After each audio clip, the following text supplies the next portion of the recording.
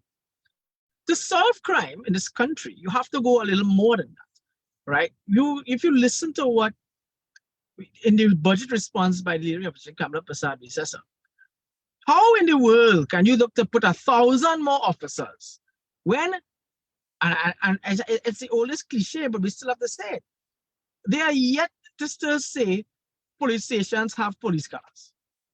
When you call a station, they don't have a car available, or the only car they have is out on patrol. Two, they don't have resources to fight crime.